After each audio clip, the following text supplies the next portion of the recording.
Hello everybody and welcome back to the channel. Massive thanks to the authors, Roxi2Star and ThatOneZed for allowing me to adapt their awesome story. Follow the link in the description to check out more of their works. Today we will be listening to the 30th part of What If Deku Had Both One for All and All for One. I want to say a massive thank you to everyone who stuck around during my time away recently. Let's take that positive energy and shoot for the stars, Now, without further ado, let's get into the video. Chapter 60, The Night Before. Chapter by Roxi2Star. Days passed. Izuku stared down at his lunch on Thursday afternoon. Katsudon. His favorite. He just couldn't bring himself to eat it. Shoto was on his right, with Ida on his left. All he could think about though, was Eri. The way her little hands had gripped his hero costume. Her small voice as she begged him not to go. He hoped they found her soon. Not eating? Shoto asked between bites of his soba. Oh. Izuku flushed. I was just about to. Is everything okay? Ida asked softly. He put his food down and turned to Izuku. You've been acting strange ever since you started your work study. Izuku offered his friend a timid smile. I'm okay. We're friends, you know that right? You can talk to me about anything. I'm always here to listen, so please don't feel like you can't, Ida said. I think you said that to me once, Ida said with a smile. He gasped softly, tears forming in his eyes. Ida-kun. He said softly. I'm okay, he said again, more firmly. He brought his arm up to his face. Heroes aren't supposed to cry. I dunno, Shoto whispered softly. I think even heroes cry when they need to, he said, meeting Izuku's eye. The words cut right through Izuku's heart. Even heroes cry. Izuku was crying before, but a soft sob ripped from his throat. He'd always been made fun of for being a crybaby. But here was this wonderful man who gave him soft words of comfort. Shoto scooted closer, wrapping an arm around him. His other hand had his chopsticks in it. Here, you want half of my soba? He offered. Been a while since I fed you. He held up his chopsticks full of noodles. Izuku smiled and took the bite he offered. Midoriya-kun, I can offer you some of my beef stew as well. Ida said happily. Shoto leaned down to whisper, I know you can't talk about it. But don't be afraid to feel things, Izuku. We're here for you. In any way we can be, okay? Thank you both. He smiled through his tears. Lips pressed to his jaw. Ida averted his gaze. Izuku, I promise we're right here with you. We will do everything we can to help you through this, whatever it is. I want to take care of you. You're so kind and you're doing a very good job. I promise, okay. Izuku let out another wrecked sob. I love you. I love you too, Shoto said and kissed his head. Hitachi sat at his computer desk. He stared at the menu screen on the video game he'd booted up. He had planned to start a new file in Elden Ring but just found he couldn't. He'd been thinking about Eri nonstop. That poor girl. He wanted to scoop her up and hold her tightly. Someone knocked on his door. Yeah, come in, he said and removed his cat ear headphones and placed them on the glowing purple stand. The door opened, and Denki stepped into the room. Hey man, he said and closed the door behind him. How are you feeling? He stood wearing a band t-shirt that was too big on him and a pair of garish yellow basketball shorts. Hitachi thought it looked cute. Hitachi faked a smile. I'm fine dude. Why do you ask? You know. Denki said. Hito, you've been acting weird ever since you started your work study. You've been hanging out less and you always seem so sad. I dunno dude, I'm worried about you. Hitachi started. I can't get into it, he said and dropped down to rest his elbows on his knees. We're not supposed to talk about what we're doing and it's honestly pretty sensitive. The entire thing makes me sick. Denki's eyes widened. He crossed the room and kneeled down in front of Hitachi's desk chair. Oh. He grabbed Hitachi's hands gently. Dude. He said softly, I'm sorry you're going through this. To be feeling that awful and not even being able to talk about it. I'd go crazy dude. He looked up at him and offered a soft smile. He felt his heart clench. God, he really liked Denki. He's known that since the summer. He adored this dumb little guy. Hitachi wanted to romance him. Wanted to kiss him. Wanted to take him out on little dinner dates. He wanted him to meet his cats. You're too good to me, Denks, he said softly. Thanks for checking in on me, I'm gonna be okay. We're heroes. This is going to happen a lot. Still. He stood up, still holding Hitoshi's hands. It doesn't mean it doesn't suck. Turn off your game and get in that bed. I'm gonna make you watch a Nicolas Cage movie with me, and take a good long nap, Denki ordered. Hitoshi smiled, biting back a laugh. Depends, which Nick Cage movie? National Treasure or Ghost Rider? Your choice. Oh yeah, National Treasure every time. Do you think the Americans really have a map hidden on the back of the Declaration of Independence? He asked. Denki looked pensive for a moment. I sure hope they do, he said. Otherwise, what's even the point? He smiled again. Seriously, if you're not in that bed when I get back, I'm gonna shock you. He turned and walked to the door. BRB. Hitoshi rolled his eyes and shut down his desk and computer. He reached into his dresser and pulled out a fresh top. He'd been sleeping in this one for a few days and didn't want Denki to think he smelled bad. He peeled his shirt off and grabbed his deodorant from the dresser. He quickly reapplied it, you can never be too careful, and opened the shirt to put it on. The door slammed open as Denki appeared holding his laptop. I return. Oh gosh, Denki whispered. Hitoshi turned to him, holding the shirt in his hands. He looked down at his bare chest. He wasn't anything to look at really. He was a bit too pale, though he had bulked up since joining the hero track. Kind of hard not to when all your friends are gym rats. Do not get him started with how many times Todoroki and Midoriya dragged him to the dorm gym in the mornings. You good Denks. Denki blushed darkly, turning his head away. He stepped into the room pushing the door closed with his foot. Wow. You really You're really getting built there, dude. Like that's some massive gains. He shrugged. I guess. Mido helps a lot. He pulled the shirt on. It had a cat on it and read meows it going. It was so stupid he had to have it. He crossed over to the bed and patted the spot next to him. You and Midoriya are pretty close, Denki said and sat down on the bed, sitting his laptop between them. Like. You've been close from the start. Hitoshi smiled, thinking about the little green menace to society. He loved that stupid little ball of chaos. Yeah, love that guy. He really believed in me. Way back at the sports festival. Hell, before that even. Remember the day I first came to your classroom? Oh. Yeah, I do remember. You snarked off to Bakugo. Mido looked me dead in the face and said he offered me a declaration of friendship, and after that, I didn't really get a choice. He just forced his way in after that. But that's kind of Mido's thing. Forcing a round peg through a square hole and somehow getting away with it. Hitoshi's smile grew fond. He really did love Midoriya, hey? He never wanted to not be in that guy's life. Denki hummed softly. Must be nice. Doing your internship with someone you really like. Hitoshi nodded. Yet. I suppose. He and Togata-senpai are the only ones who know how I'm feeling right now. I'm glad I'm not in this alone, he said. He looked down at Denki. What's with the long face? We're supposed to be watching National Treasure to cheer me up, aren't we? He laughed. It sounded fake. Right. Right, yeah man. He went to pull it up. You know Denki, Hitoshi said softly, leaning down to him. It means a lot that you came to check on me. That you're here to make me feel better. He leaned his head into the top of Denki's, nuzzling the blonde hair there seriously. It means the world to me. Hito. He smiled. For real this time? You're gonna make me blush. Alright, enough sap, it is time to steal the Declaration of Independence. Mirio lay on his back in the grass, staring up at the stars. They twinkled in the sky above him, and he wondered if Eri had ever seen them. He wanted to show her. He felt pathetic. How could he save 1,000,000 people? Midoriya was more than willing to have followed Chisaki into the alleyway. He had been ready to lay down his life to fight him right then and there. Had it been all three of them ready to fight him, they might have been able to win. But Mirio had thought he made the right call. They didn't have all the information they had now. Had they done that, something awful could have happened. But she had begged not to go with him. For them to stay with her. He tugged at the slightly wet grass under his fingers. He was such an idiot. Mirio. Tamaki's voice called. Slowly, Mirio turned his head. He was lying in the grass of the courtyard of their dorm building. Tamaki was standing at the door leading back inside.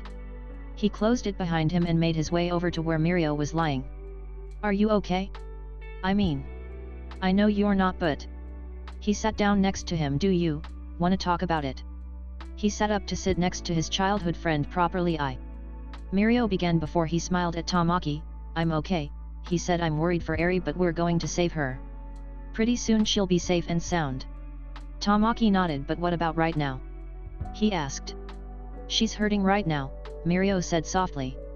It's okay for you to hurt too, Tamaki whispered. Mirio put an arm around him and pulled him flush to his side. Oof, Tamaki grunted but didn't fight. He hesitated before putting a shaking arm around Mirio's back. You can cry. To me at least.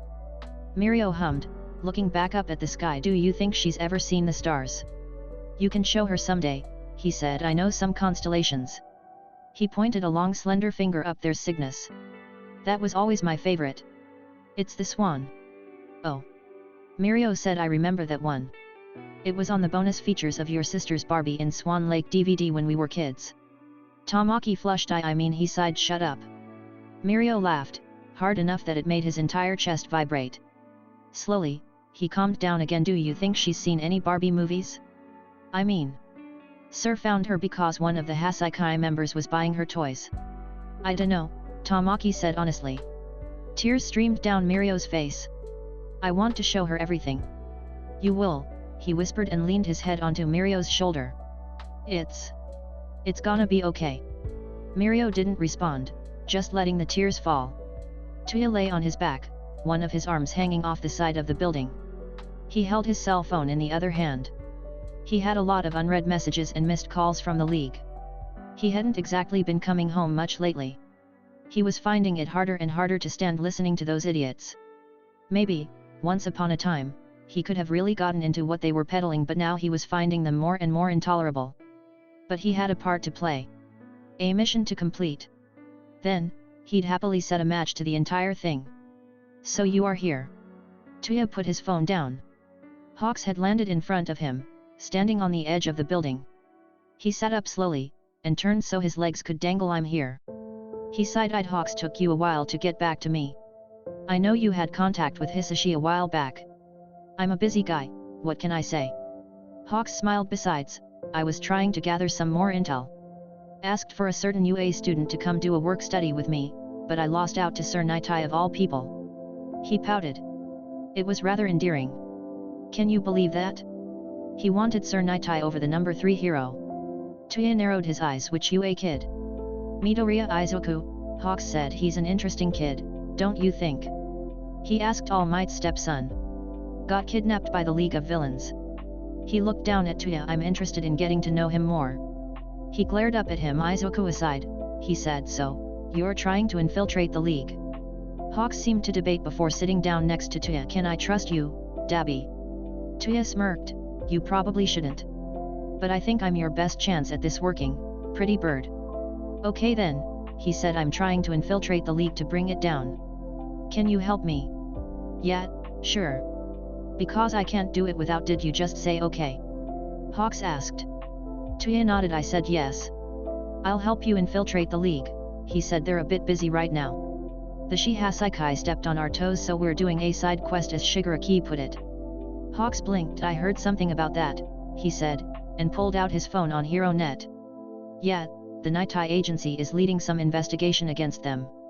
A bunch of heroes are involved. Fat Gum, Ryukyu. A few more if I'm not mistaken. Tuya nodded. That's interest. Wait, fuck. He jolted. Oh fuck. He grabbed his phone and started typing out a message. You said Izuku is doing his work study with the Nitai agency? He asked. Yeah, he is. Why? What does the League have planned? We have 2 people infiltrating the Shihasaikai. One of them happens to be obsessed with Izuku. Which is saying something. I have to warn him, he said, typing out a message. Hey baby girl, can daddy come over tonight? I have something super special for you since you've been such a good girl. He hit send.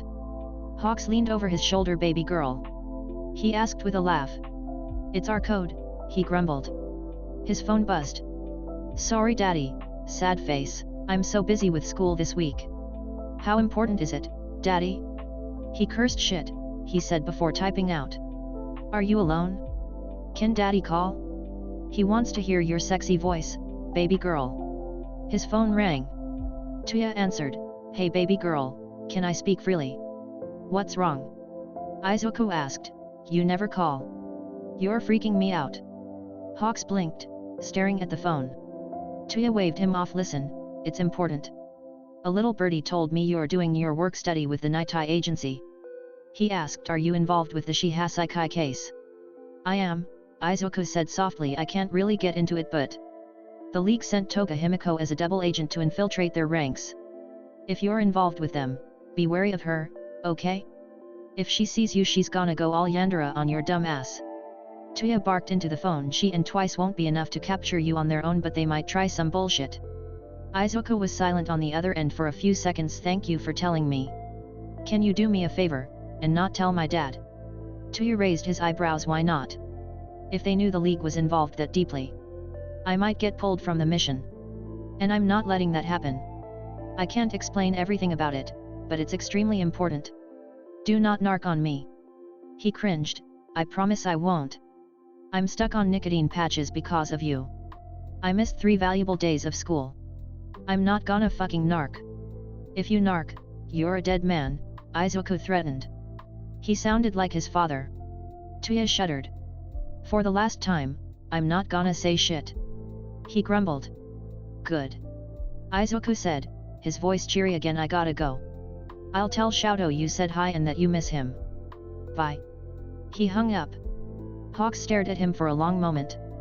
"Holy shit, you care about that kid," he said. "And Shoto? Like Todoroki Shoto?" He cocked his head. "You're also involved with the Todorokis." "My involvement with Todoroki Shoto is no one's business," he snarled. "If you want my help, you'll drop that subject." Hawks held up his hands. Okay. Fine, I won't mention it again." He put his hands down. "So, do you have a plan on getting me into the League?" Tuya frowned. "Not yet. I gotta do some talking. Let's wait for the Shihasaikai shit to blow over. Then we can make some real arrangements." He nodded and stood. "Fine by me," he said. "Reach out when you're ready. I'll be waiting for you." He smirked and added, "Hot stuff. See you round, pretty bird," Tuya said, and watched as Hawks took off. Thursday night. Izuku was pulled from his sleep by his phone going off. Groggily, he reached over Shoto to grab it. Shoto stirred from his own sleep slightly as Izuku leaned over him. He checked the new notification on his phone. He had to read it several times over before it finally clicked what he was reading.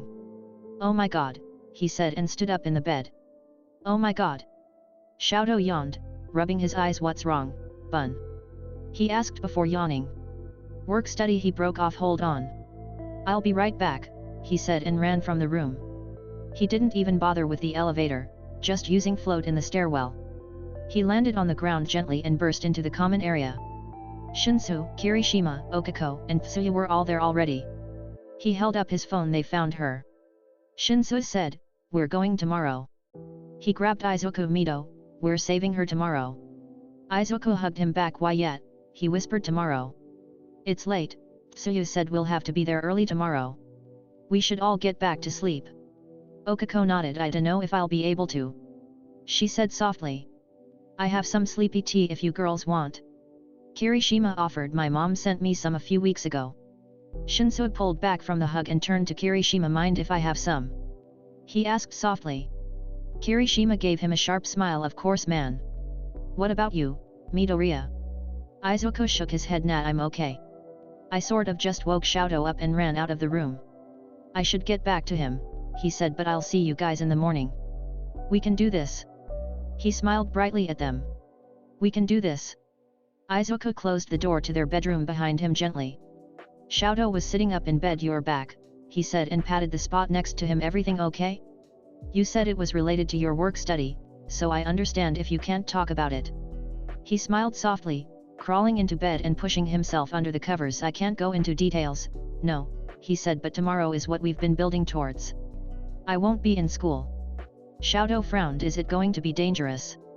He bit his lip. "Yes. But there's going to be a lot of pros. Shinsu, Kirishima, Okako, and Tsuyu are all going to be there. To give you an idea of how big the operation is." "That is big," Xiaodo mumbled and gently put an arm around Izuku's waist, pulling him in closer. Promise you'll try and stay safe, okay? I know you don't like it when I worry, but I'll be worried all day tomorrow.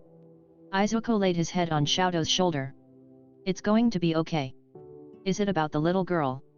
He jolted, sitting up straighter. Sorry, Xiaodo said you mentioned it once. Post-sex chatter. You don't need to tell me, but I'm right, aren't I? Izuku hesitated but nodded. Okay. I know you'll save her then. Whoever she is, and whatever is happening to her. You'll save her. Because that's what you do, Izuku. He gave Izuku that perfect, soft, and secret smile. You're a hero. He wrapped his arms around Xiaodo, pushing them back into the bed. I love you, he whispered and kissed him. I love you so much. He kissed him again, tilting his mouth slightly. Xiaodo pulled back. You should sleep, he whispered. It's late. Help me go to sleep, Izuku pleaded. Please, Xiao-chan. His boyfriend flushed but obliged. Eri sat in her bed, shivering. The blanket was always too thin. She wanted to feel the sun again. It was so warm. She stared down at the doll on the nightstand. She didn't want it. She didn't want any of this. Her mind wandered as it did so much these days to those heroes. She didn't know their names but she wanted to. There was the boy with purple hair. He had worn all black and had a funny mask. She normally didn't like masks. But his didn't bother her. Though she did wonder what he looked like without it.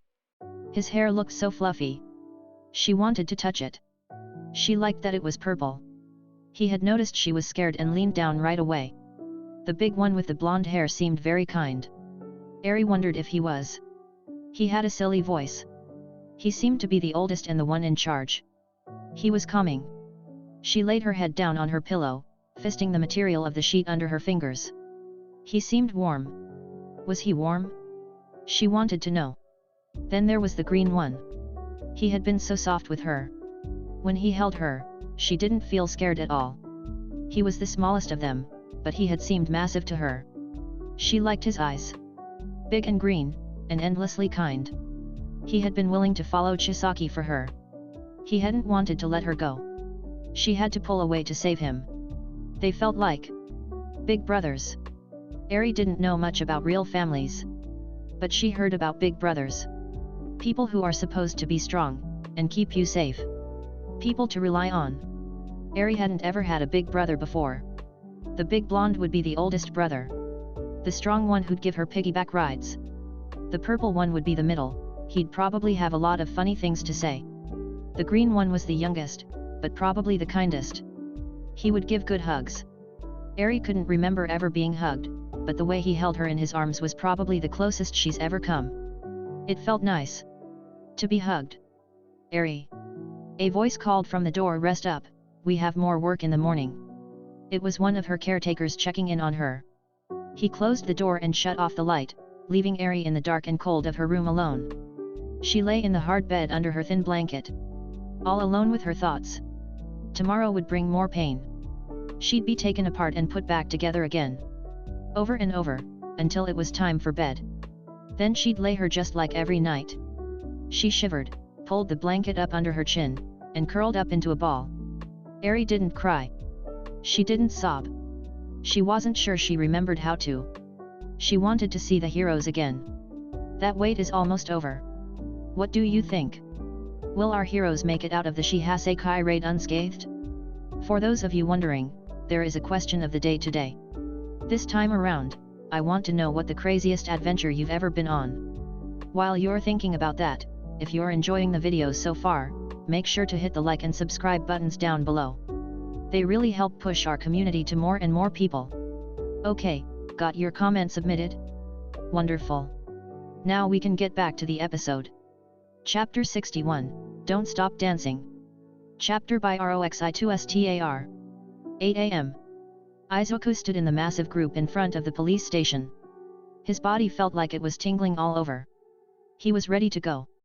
He stood to the side with the other heroes, as Sir Nitai stood in front of the large group of heroes and police. He put his arms behind his back as he began the talk. Don't give them time to escape. Our strike should be quick and decisive. We'd like to capture every single one of them in as short an amount of time as possible. Man, they don't waste time, Kirishima said, looking around. Anyone else kind of nervous? Shinsuo groaned, pulling his mask up over his face. I forced myself to eat this morning. It's not agreeing with me, I'm so nervous. Izuku was searching the heroes, looking for that familiar yellow cape. Gran Torino isn't here? He asked. There was an important break in the League of Villains case, Sir Nitai said, placing a hand on Izuku's shoulder. He wasn't sure when he'd gotten behind him, but Izuku looked up and offered a small smile. There's enough of us here that we'll get by without him. You boys get ready to go, we'll be leaving shortly, he said and walked off to talk with one of the police officers. Kirishima wrapped a strong arm around his neck. Hey, maybe the Hassaikai and the League will both go down hard today, hey. Izuku smiled. Here's hoping. I'll certainly sleep better once they're gone, he said. Problem child, Izuwa said, gently bunking Izuku on the head from behind. Let's all be careful out there. How are you all feeling? He asked them. Never better. Kirishima grinned. I feel like my stomach is turning inside out, but I'm ready. I'm seeing this through, Shinsuo said, a determined glint in his purple eyes. Izuku knocked his shoulder into him. We're ready, Eraserhead. Heroes. The police captain called. The Hassaikai are going to put up a fight, he began. If any of you spot one of them resisting, or trying anything, we'll be relying on you to put a stop to them. We're up against a Yakuza gang that's managed to survive this long. Do not underestimate them. Just get in there, and do what needs to be done. He raised his fist. Move out. 8:30 a.m. Izuku stood in the middle of the group. He kept close to Izuwa. The head police officer was standing in front of the gate of the Hassaikai HQ. Once I read off this warrant, he said, things are going to get crazy, he warned. Izuku watched as he raised his finger to the doorbell. Pain. Get down. Izuku yelled. Boom. The front gate was blown open as a huge man burst through them. He was dressed in a black harness, bearing one of the trademark Hassaikai plague masks. Police officers were being blown back in the blast. Kind of early for visitors. The villain yelled. Izuku jumped into the air, catching a police officer. Izuwa was behind him, his capture gear wrapping around two more. Izuku floated down to safety, cradling the cop to his chest. Are you okay? He asked, placing him down on the ground. I'm fine. Thank you for saving me, the police officer said, his voice quivering slightly. Just stay down, he ordered and went back into the fray. The massive villain had cleared a giant space. What the hell do you people want? He asked. You've gone and gotten me all worked up. Ryukyu moved forward, her body contorting into a massive dragon. I've got you. There's no use splitting up more than we have to. The Ryukyu agency will stay and handle this one. The rest of you get inside. She yelled. Izuku ran towards the gate, coming into stride with Shinsuo and Kirishima. All three of them turned to the girls, with Shinsuo calling out, give em hell, Rika and Tsu. They followed Fat Gum and Sir Nitai through the yard. Fat Gum busted the door down with his bulky body. Sorry for the intrusion. He yelled into the manor, not at all sounding sorry. The heroes filled the halls, all of them running together. Doesn't this feel sort of suspicious? Fat Gum asked. No, this is pretty typical Yakuza behavior. They tend to put loyalty above all else and protect their own. It's likely the small-time guys up here are just trying to hold us off so Chisaki can escape, Izuwa explained. Kirishima growled. Loyalty? What a bunch of bull crap. It's not manly at all to make your friends buy you time so you can slip away.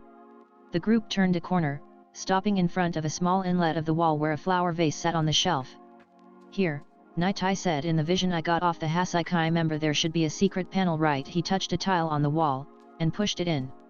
The inlet began to open. Perfect, he said with a smirk. 3 Hassaikai members poured out from the opening it created. Centipede and Bubble Girl, who were the closest behind Sir Nitai, handled them with ease. We'll make sure these ones don't follow. She yelled. Go on ahead, we won't be far behind. Nitai gave a curt nod and led the hero group down the steps into the murky cellar below. It was a labyrinth of tunnels and pipes. Something about it gave Izuku the heebie-jeebies. The group ran as a tight unit, with Sir Nitai as the head. However, the path beyond them came to an abrupt end. It looks like a dead end. But something about it isn't right. I'm on it, sir. Togata said and passed him. He stopped in front of the wall and leaned his head through it. He pulled back. It's the path forward for sure. Chisaki probably used his quirk to throw us off. Fat Gum clenched his fists as Rocklock growled, "We'll have to break through somehow," Rocklock said. Izuku and Kirishima seemed to have the same idea.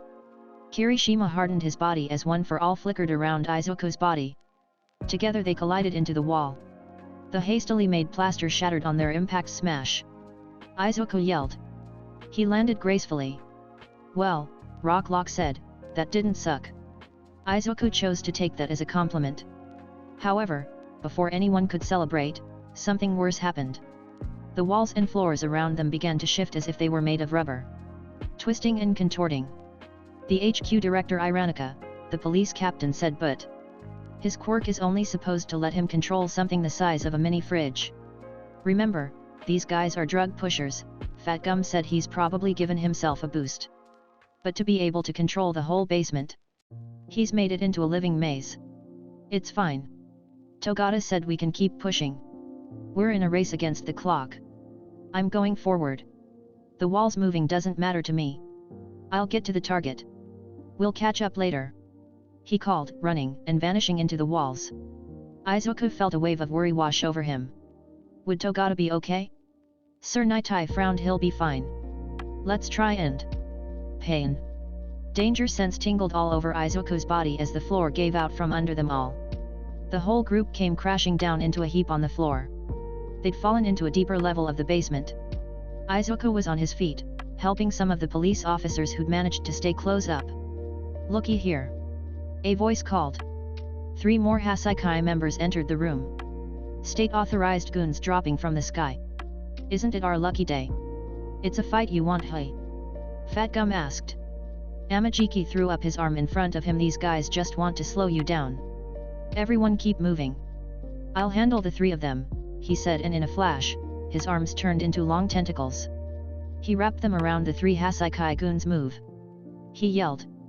But Kirishima cried, worried for his senpai. "You all need to keep moving." Amajiki yelled, "I'm capable of holding them back. You pros are needed for the mission, so please keep going." Fat Gum nodded. "If Suniter says he can do it, I believe him." The group headed for the door. As they passed, Izuwa knocked out one of the Hasaikai members. "Please help Mirio out," Amajiki yelled over his shoulder. Izuku saw his eyes. Oh. He knew that look. He'd worn it himself. Amajiki was in love with Togata, wasn't he? A project for later. The group ran down a new hallway. "I hope Amajiki-senpai is okay," Kirishima mumbled. "He's fine." Fat Gum called, "When a man says he has your back, you've got to believe him. And I believe in Suniter." Kirishima grinned. "Hell yeah. Amajiki-senpai is gonna kick their asses. Don't you just go with the flow." Shinsu chuckled. "It's odd," Rocklock said. "That guy who was controlling the walls earlier. Where is he now?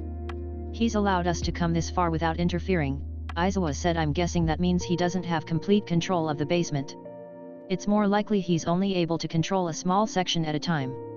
It's probably wherever his physical body is hiding in the walls," he explained. "I'd be he's got his attention elsewhere then. Either upstairs with the bulk of the cops or..." Pain. A massive chunk of wall had slammed into Izuwa. It was pushing him into a newly opened hole in the wall. Izuku went to jump, but Kirishima and Fat Gum were faster. They slammed Izuwa out of the way. They vanished into the hole as it closed up behind them. Then, the walls began to move again. "Iranica!" the captain yelled, "He's trying to crush us." Rocklock got to work, placing his hands on various parts of the walls, locking them down with his quirk. More fragments of walls came flying at them. Izuku launched himself into the air, breaking through the beams with ease. "Eraser! I know!" Izuwa yelled. He kept scanning the walls. "I need to be able to see him." Izuku growled and kicked down another massive piece of the wall. "Listen here, you Yakuza bitch, you're not stopping us." As soon as the words left Izuku's mouth, the hall opened up into a large room. "It opened?" he asked. "Deku. Mind Jack!" Izuwa yelled. Walls came crashing down around them, sliding into place. Izuwa tackled Izuku and Shinsu, the 3 of them rolling into a hard landing. He kept a strong arm around them both as they landed on their backs. "Are you two okay?" he asked, giving them a light squeeze. "Got the wind knocked out of me, but I'll survive," Shinsu said, his voice hoarse. I'm fine, Izuku said, slowly standing up. He took stock of his surroundings. It looked as if the large room they had just been in had been separated into smaller rooms. Shit, they separated us. Sir Nightie's voice came through one of the walls. Is everyone alright? Fine. Rocklock yelled through the other wall. What the fuck, lockdown? A cry of pain came through the wall. Lock. Izuku yelled, Lock, answer me. Izuku let one for all come to life. Eraserhead. Please move. Izuku yelled, and with a swift and firm kick to the wall, they'd broken into Rocklock's section. Izuku's eyes widened. There were 2 Rocklocks. One standing and facing them, the other prone on the floor. Danger sense prickled up Izuku's face. This double just appeared out of nowhere. The standing Rocklock said. Shinso crept behind Izuku. Are you okay, Rocklock? Izuku held his arms out. That's not Rocklock, he said. That's Toga Himiko. Izuku turned his gaze onto the fake Rocklock, activating erasure. At once his skin melted, revealing the face and naked body of one Toga Himiko. Oh Izuku! You knew it was me! She cried. Oh, Izu, I couldn't be happier. I could just die. She dove for Izuku, and the walls moved again, this time cutting Himiko and Izuku off from Izuku and Shinsu. He threw himself back from her, landing on his back. And now we're alone, she cooed. Izuku tried to crawl away from her. Panic was flooding his body. He was back in that awful bar again. She walked over him, grinning madly down at him. Get away from me! He yelled. Ah, what's the matter, Izuku? I just want to be with you. Let's drink from each other. She begged. Oh. I know. Will you want me if I look like? Her body contorted. That mud-like substance covered her. The perfect image of Shoto in his hero outfit stood over him. This? She asked in his voice. Izuku's eyes went wide. She smiled at him, the look on his face growing deranged. She fell to her hands and knees and crawled over Izuku's frozen body.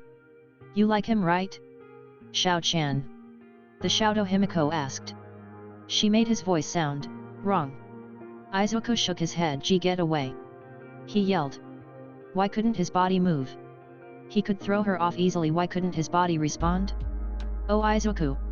Shoto Himiko whispered. She sat down on his lap. The familiar weight of Shoto's body had his own reacting. She grabbed his wrists. Izuku couldn't move to stop her.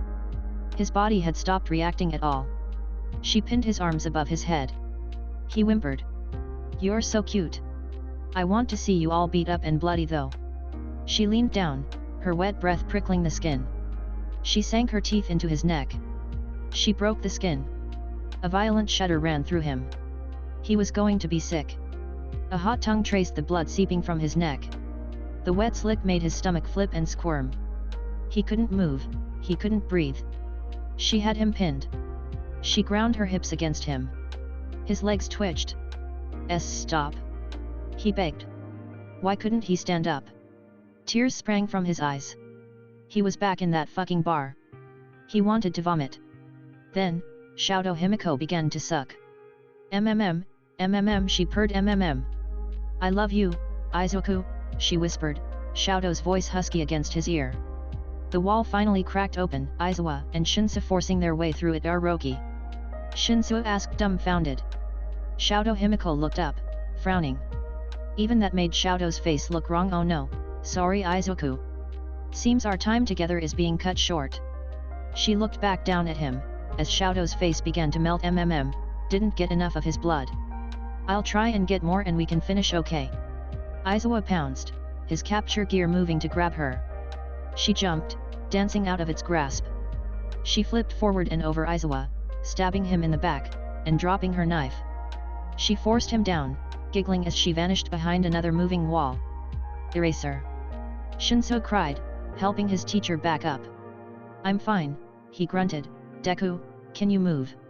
Slowly, he sat up. Why yet? He said. She just.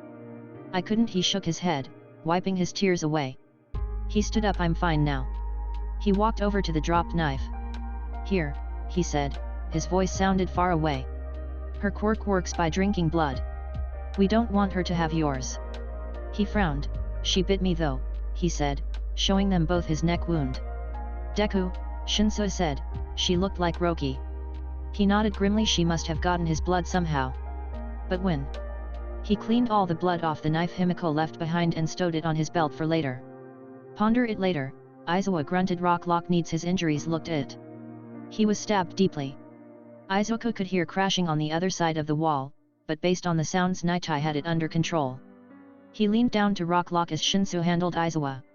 In his utility belt, Izuku fished out his first aid. He quickly cleaned and covered Rock's wound to help stall the bleeding. Shinsu did the same for their teacher.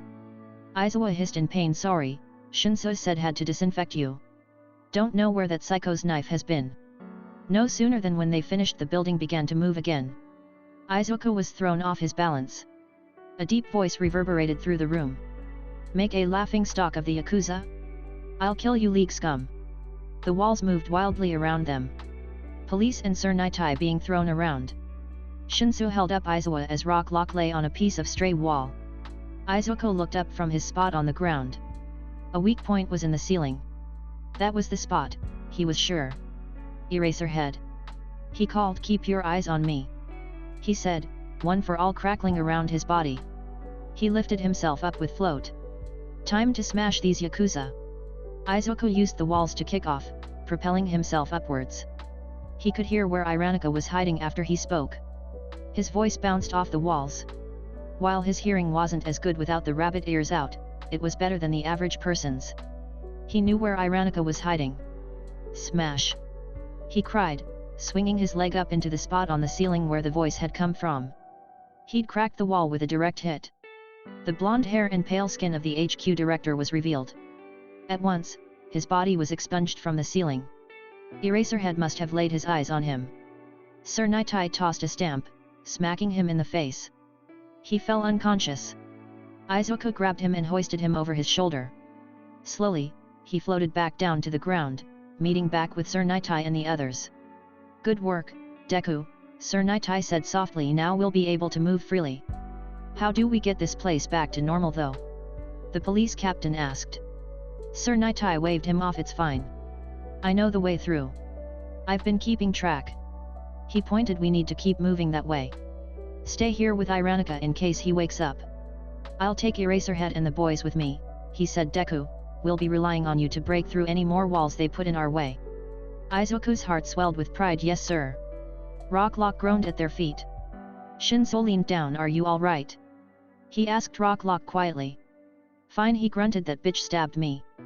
There were two of her. Twice. Izuku said softly. Tuya had mentioned him being here as well. Eraserhead sighed. Think there are more of them crawling around here? Izuku shook his head. No. I don't think there are. He knew there weren't. Tuya had said it was just the two of them. But I think they turned on the Hassaikai. The two groups are fighting, so it's likely they won't cause us problems. But we should be careful. If the Hassaikai did manage to make those permanent quirk-erasing bullets, I wouldn't be surprised if the League was after them. Rock growled. Why are you all still standing around? That little girl is waiting for you. He's right, Izuku said, and clenched his fist. Eri needs us. We'll worry about the League after. Well said, Sir Nightai said. Let's move.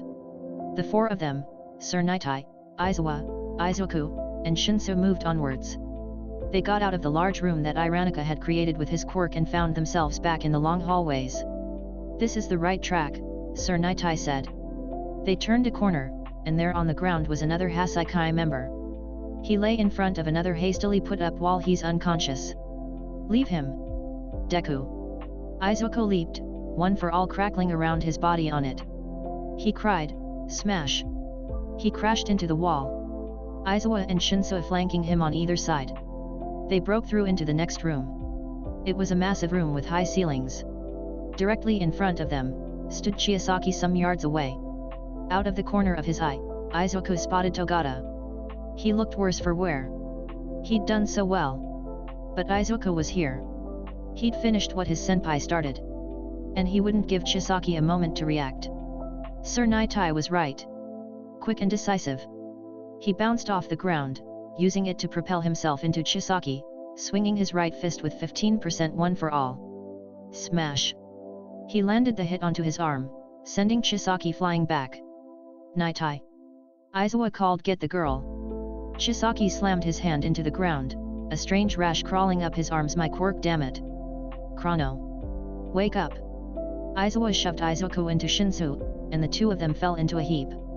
A metal arrow shot from the head of a prone Hassaikai member Chrono. It pierced Aizawa. "Ugh!" he cried. He fell down, his body twitching.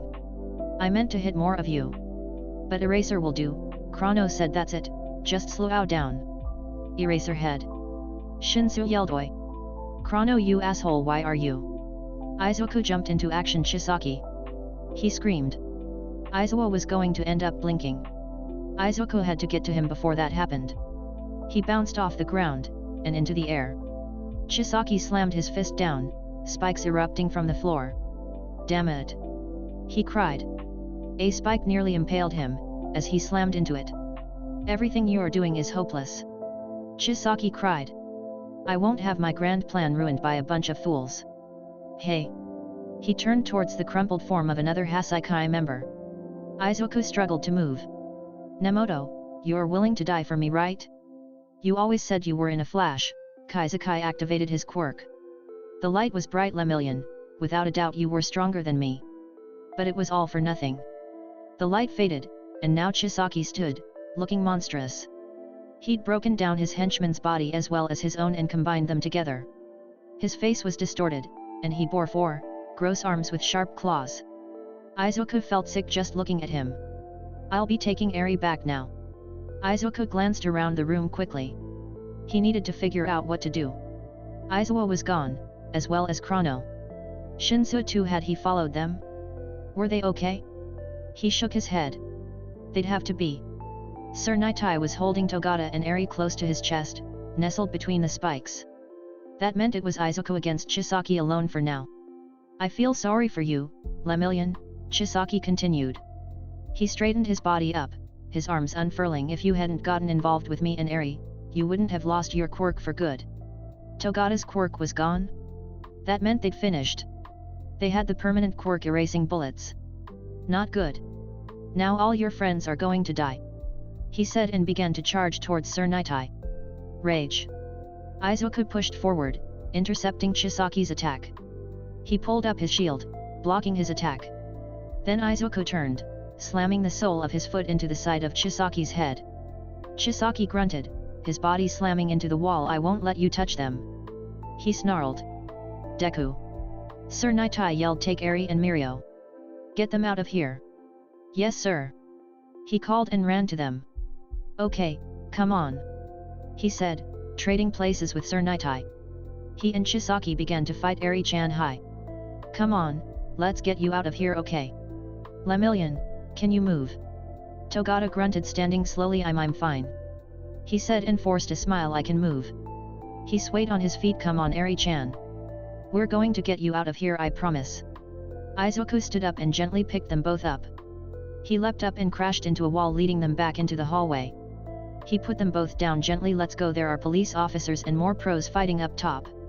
We'll be safe if..." Pain. Izuku turned his head and watched. Chisaki let off an attack of spikes. A huge razor-sharp spike impaled Nitai through the chest. His entire ribcage caved in, the tip sticking out, having cut through his spine. Blood spewed from his mouth. No. Rage flared to life inside of Izuku's stomach. He hadn't helped Toshinori and Nitai fix their relationship yet. He hadn't been acknowledged yet. Togata still needed him. Rage. "Hold up there, kid," a voice inside his head said. It was a gruff voice. Izuku felt the phantom of a hand on his shoulder. "Calm down. If you use this power in anger, it will respond to that anger and go out of control." "I don't care," Izuku growled. One for all filled his body. 15-20 no 30% one for all. His body creaked and groaned, but he could do this. "Go on without me. I'm gonna smash this asshole." Izuku screamed and jumped. He landed with the ground cracking under his metal soles. Chisaki held his arms up in front of his face as the wind pressure rushed past him. "You should give up. Keep this up and you'll die," Izuku screamed out, letting the words tear from his throat. "I don't care. Even if that future is set in stone, I don't give a fuck. I'll smash it.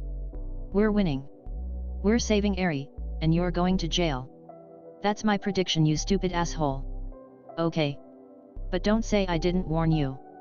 Black energy like tentacles flew from Izuku's body, wrapping around Chisaki. Izuku didn't exactly have control of them, more like they were wild dogs and he held their leads. He could work with that. He did have Kiken as a best friend after all. What is this? Izuku asked the vestige. Black whip. It's stronger now. Be careful. Use it to propel yourself and restrain your enemies. Banjo Daigora's voice said. Izuku wasn't sure how he knew his name, as the face of a tall, broad, and bald man appeared in his mind's eye. Be careful. Wreck this guy. Didn't have to tell Izuku twice. He cracked that whip and slammed Chisaki into the ground. Izuku stomped his foot and yelled. This is where it ends. Chisaki Kai. Alright, that's where we'll leave off for the day. Thanks so much for listening along with me today. If you enjoyed, please like and comment down below and check out the video or playlist on the screen for more content from me. I look forward to seeing you next time. Ciao for now, lovelies.